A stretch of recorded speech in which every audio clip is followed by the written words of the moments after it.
Experts say at least 1 in 5 children or adolescents in a pediatric waiting room is dealing with a significant mental health problem, everything from serious eating disorders to suicide attempts. Nationwide, there has long been a critical shortage of trained care providers to meet the needs of kids struggling with these issues, and the problem is especially acute in rural areas. So it's encouraging to see that the most rural academic health system in the U.S., New Hampshire's Dartmouth Health, has created one of the most innovative and effective programs anywhere to provide the tools to help.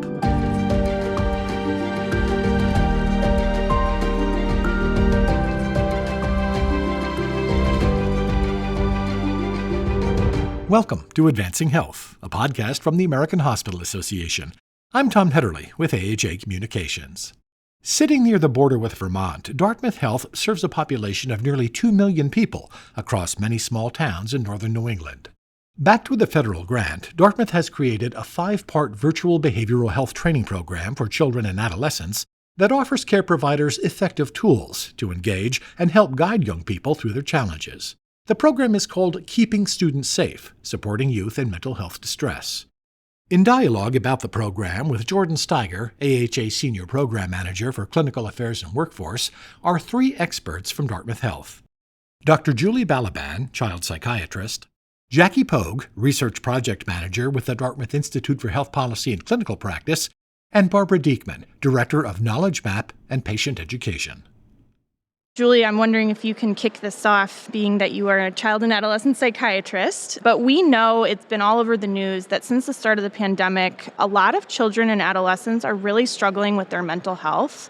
So could you kind of just paint the picture for us of what that's looking like right now? Yeah, I think there's actually been a problem with meeting the needs of children and adolescent mental health for a long time, because there's always been a critical shortage of mental health providers in general and specifically for children and adolescent in that area of specialty. And then the pandemic really highlighted that. The kids that were coming into the emergency room were seriously ill. Significant eating disorders, very serious suicide attempts. That's what was showing up during that time. And I think that really brought to light that this was an area of great need for a long time. So it's been well known that historically that 1 in 5 kids in a pediatric waiting room, for example, will have a significant mental health problem. That number may now be higher, maybe 1 in 4, and depending on what region you live in, of course. The other piece that the pandemic played into is, of course, the general workforce shortage.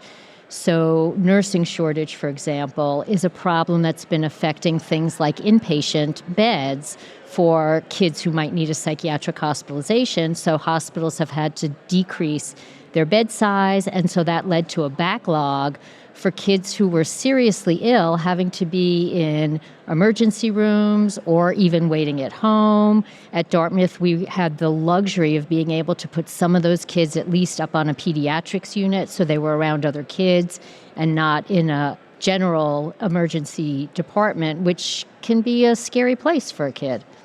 Absolutely. And I mean, I know that this is a problem that is affecting communities, hospitals, health systems across the country. We hear it all the time at AHA. You know, we need to provide support to children and adolescents. I know you mentioned some pretty severe things like suicidal ideation, severe and persistent mental illness that we know can continue to get worse when they are not treated. What I love about the work that you all are doing is that you're not just sitting back and saying, this is bad, what are we going to do? You've taken the steps to do something about it and kind of brought your entire community and state along for the ride with you. So I would love to hear kind of what you're doing. I know that you have a virtual behavioral health training program for children and adolescents and teaching people how to respond. Is that correct, Jackie? Can you tell us a little bit more about it? Sure. So we received a grant from HRSA around training rural behavioral health workers, very broadly defined, and we knew we wanted to focus on youth mental health, but, we can't grow a bunch of new psychiatrists in 3 years, or, things like that. So we're trying to think creatively about where might be points of intervention that could have a bigger impact. So we met with a lot of different stakeholder groups, a lot of people from schools, so school counselors, school principals, other folks hearing about how youth mental health is impacting kids at school. So it could be things like really disruptive classroom behavior, kids who are kind of languishing, like just showing up but not thriving, right? A lot of kids wandering the hallways. So hearing some of those stories, and also educators and people on the school staff like really trying to work together for the increased severity and number of kids who were in having mental health challenges. So through those conversations, we developed a 5-series training called Keeping Students Safe, Supporting Youth in Mental Health Distress. And we designed the program so that way to kind of fill some of these gaps that we heard from the schools. So they're like, well, they said they're very sick, but they went to the hospital and they sent them home. Like, why didn't they admit them? They're still so sick. Or, oh, they went to the hospital and they came back and they're still really having problems. Like, what's going on? And so we realized there are these kind of siloed systems, and to be able to share information and, sort of promote more collaboration and give people more tools. What's been interesting is sort of helping people learn about all the skills they already do have. I think there's a lot of fear from people that they're going to say the wrong thing or that they don't have the tools. And not everybody's going to administer like a Columbia scale around suicide severity, right? But like, especially school staff, I mean, they're amazing. They're like, yeah, I talk to this kid every day. We do a check-in. We do these things. Like, so just kind of helping them feel more confident in that. There's more details that I left out. Julie or Barb, what else would you add? I think you did a great job, Jackie, of describing. I think what I would add is each time that we do the program, we learn from what our experience is so that we can fine-tune the content to better address what's coming up from the participants as what their needs are. And I think the other really nice aspect of the way the program runs through the iEcho format is this all teach, all learn model. So not only, as Jackie said, do people already innately have a lot of skills that they can bring, they just don't realize that it's useful, but they also all have a lot of help and support for each other and very practical resources. We'll hear schools from the northern part of the state talking about something that they're doing, and then someone in the southern part of the state will connect with them offline to find out how they could implement the same thing in their school. So it's just been a wonderful way to build connections and networks that otherwise would never have happened, and all in the name of supporting youth in their schools. And our hope being that with those added resources and support, that kids will do better sooner and won't get to that severe level where they need to go to the emergency room or need to access things. But we also tell them how to handle that and what they have available to support them if they should need to. I would agree with both of you. I think that the ability to intervene in a kid's life earlier or where you're beginning to see some problems at school, and having people that have those natural relationships with kids actually do something or be able to reach out and touch them is really helpful. I think just to decrease the demand on the whole acute care system. Absolutely. And I love, through this program, you've kind of addressed some of those workforce issues that we hear about, maybe not directly, but bringing people in like a coach, like a school nurse, like a principal, people, like you said, Barb, that have contact with these children every day, that know them, that know their lives, and can intervene, I think takes so much stress off of the local healthcare system, as you all have mentioned. And I think that's so important because, as you said, Jackie, we can't grow psychiatrists on trees. That's going to take a little time to build the workforce. So this is, I think, just such a great example that others can emulate and really implement in their own states. But I'd love to hear a little bit maybe about some of the positive outcomes that you've seen. So we've done it's a 5-session, 1-hour Zoom, like every couple weeks, usually. So we've run that 5 times. We've probably had 500 total people participate. It's been very, very popular. And some of the outcomes that we've heard, we do a post-course survey, and we do a follow-up 3 months later. So things that people talked about are feeling more confident that they could intervene with a student in distress, that they knew the resources that were available, and that they felt more confident interacting with youth's families as a resource and also other community resources. One outcome that we're really proud of is that 100% in every session, people talk about having a decreased sense of professional isolation. And so that is really powerful for us, knowing that people are, just like in healthcare, school staff are very stressed. They've had a really hard time from the pandemic and now. And to be able to provide an opportunity for people to connect, to not feel so alone, right? That there's resources and there's hope has been really very meaningful, I think, for our team.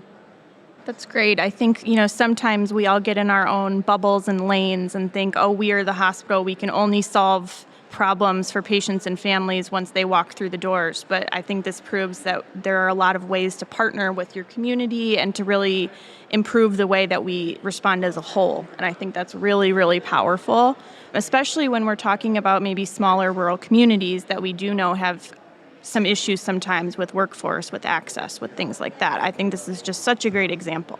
Yeah, with youth mental health, it's such a crisis, right? And it's really an all hands on deck situation. And there's so many areas where people can act. And so that's really, when I think about the stats, it's really sobering. And then I think about all the caring school staff and community youth supporters and other folks that we've met through our Project Echo. It really gives me a lot of hope. Yeah, I think one of the things that was an unexpected outcome for me anyway was hearing from the community. We know this is a crisis, and I come at it particularly from a clinical perspective, and what are we doing and how are we seeing these kids and what kinds of things can we do to increase access to specialty care and all of that. And then talking to not just the schools, but particularly when we did the community programs, town libraries. We had a lot of librarians participate, and the stories that they tell about what they're doing and how they're trying to hold these kids together and what they have to manage in their setting with even less support than a school setting would have, for example, it really opened my eyes to how this problem is not just pervasive, but is really affecting people in the community so strongly, even if it's not the family member of the kid or the school trying to educate the kid. Everybody is experiencing it. Everybody is struggling. It was really something. That is. What other types of professionals were involved in that community echo that you ran? So we had some faith leaders from the community. We particularly ended up with our panel trying to include more of the community members for that reason, because we previously had a lot of school people because we were dealing with school, and then, of course, the hospital psychologists and myself and the typical sort of providers for kids. But we very much have learned that if we're doing a program for a particular group of stakeholders, you need to have representation from that group on your panel, or you'll miss the boat in a number of things, even if it's just when to schedule the sessions. So we had faith leaders, we had the coaches, we had rec department people, we had a daycare provider participate, people from some of the family support centers throughout the region, those kinds of people. I would add too that what is so good about doing this in a virtual way is that people didn't have to come to a meeting, central location. We've got mountains and everything else, right? And like every other rural community, there's distance, right? And there's hardship in terms of transportation, getting time off. None of that had to happen. I mean, what we were able to do is to bring these people together from very disparate areas geographically to talk about something that they all cared about, and they all had very similar themes of need and solutions for each other. I think that's really powerful, and especially like you mentioned, just, addressing some of those, transportation, some of, that distance between people, I think is something that I think many people resonate with that are listening, finding easier ways to connect people. And I think you guys have done that really, really well. As we wrap up, if you maybe have inspired somebody that is listening to, implement something like this at their own hospital or health system, what advice would you give them? I would say do it. We used a particular program, the iEcho program, because Dartmouth has joined that group. But you can do this without any sort of a formal program. In our presentation, in our handouts, we particularly put a lot of that information because we want people to be able to emulate it within their own setting with whatever they can do and whatever resources they have. And it doesn't have to be costly at all. So I would say just jump in and do it. And I think the important pieces are to go to the group you're trying to reach and hear from them, as Jackie talked about, what they see as their needs. Because we had guesses about things, but I think we did a better program because we worked from their perspective and what they were telling us. And then also to keep that good representation on your planning committee and on your panel so that you're really keeping a nice, well-rounded group going. Great. Thanks, Julie. Barb or Jackie, any advice you'd want to share? Know that you can make a difference. Know that you can make a difference, and just keep doing it. Keep improving. Keep looking for ways to hear from the people that your audience. You can do it. I would add, I think Project Echo is a really great training platform and format. But like Julie said, you don't need to do Project Echo to do a good program. And the things that I really value about Echo and what we've been doing is you don't need to have a bunch of fancy experts like talking, right? The beauty of a more interactive, all teach, all learn, there is this sense that you're relinquishing some control over your program, but it ends up providing space and being more powerful, I think. And it's just how adults learn, right? Like giving each other advice and ideas and stuff that you can apply right away. So, I've facilitated all the sessions. It's super fun for me to you don't know what people are going to say. And in that way, yeah, it's really rewarding. So I would say, even if you're not going to use Project Echo, I would encourage you to, if you're going to do a session, have half of it be something where the audience is interacting and sharing with each other. I love that all teach, all learn model. I think that is so effective. And just want to thank all of you again for joining us. I think the work that you're doing across your state is truly phenomenal. And like I said, something that others can really learn from. So we appreciate you sharing. And Julie, I know you mentioned you put some notes in your presentation. We can make sure maybe to add those to the podcast description so others can also learn from that, as long as that's okay. That would be great. Wonderful. So thank you so much again. Thanks for listening to Advancing Health. Please subscribe and rate us 5 stars on Apple Podcasts, Spotify, or wherever you get your podcasts.